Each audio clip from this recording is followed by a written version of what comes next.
এই সফর কোনো ব্যক্তির অর্জন নয়, সেটি দেশের মানুষের অর্জন।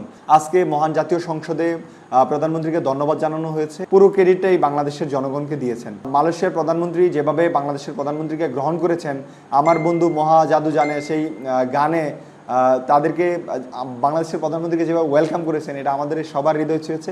আপনারা জানেন যে অতি সম্প্রতি বাংলাদেশের প্রধানমন্ত্রী, মাননীয় প্রধানমন্ত্রী জনাব তারেক রহমান প্রথম বিদেশ সফর সম্পন্ন করেছেন এবং সেটি অত্যন্ত সাফল্যমণ্ডিত হয়েছে বলে বিভিন্ন মহলে অনেক প্রশংসা কুড়াচ্ছে। আজকে মহান জাতীয় সংসদে প্রধানমন্ত্রীকে ধন্যবাদ জানানো হয়েছে এবং ধন্যবাদ জানানোর পরবর্তী প্রধানমন্ত্রী তার বক্তব্যে যে কথাটি বলেছেন সেটি আমাদের হৃদয় ছুঁয়ে গেছে।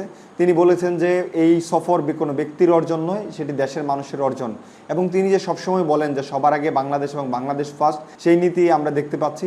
পতিত ফ্যাসিস্টরা যখন আসতো বিভিন্ন রাষ্ট্রীয় সফর শেষে, তখন এটা নিয়ে অনেক বেশি গুণগান গাইতো এবং এই জায়গায় আমরা মাননীয় প্রধানমন্ত্রী তারেক রহমানের তফাৎ দেখতে পাচ্ছি। উনি পুরো ক্রেডিটটাই বাংলাদেশের জনগণকে দিয়েছেন। চীন এবং মালয়েশিয়া আমাদের অত্যন্ত পরীক্ষিত বন্ধু।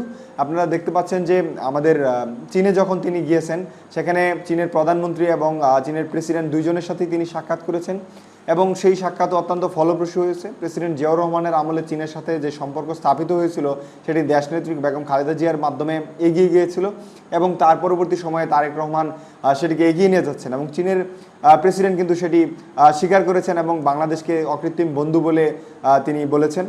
চীন থেকে বাংলাদেশে যে সরাসরি সড়কপথে যোগাযোগের একটা সূচনা, সেটির চিন্তা কিন্তু করা হচ্ছে এবং বলা হচ্ছে যে মিয়ানমারের উপর এবং সেটি যদি স্থাপিত হয় এবং দুই দেশের অর্থনৈতিক উন্নয়ন অনেক বেশি হবে।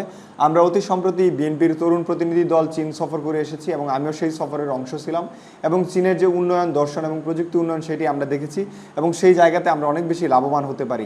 আমরা অতীতে দেখতাম যে বিদেশ সফরের নামে একটা প্রমোদ সফর করা হতো, সেখানে ড্রিমলাইনার বিমান নিয়ে গিয়ে 200-250 মানুষ একসাথে সফরে যেত এবং সেটিকে তিনি 27 জনে কমে নিয়ে এসেছেন এবং বিমানবন্দরের বাহিরে কোনো মানুষের কোনো উপস্থিতি নেই এবং হাজার হাজার মানুষের উপস্থিতি কিংবা বিমানবন্দরে যে ভিড় এবং তৈলমর্দন আমরা দেখতাম, সেটিকেও দেখতে পাচ্ছি না।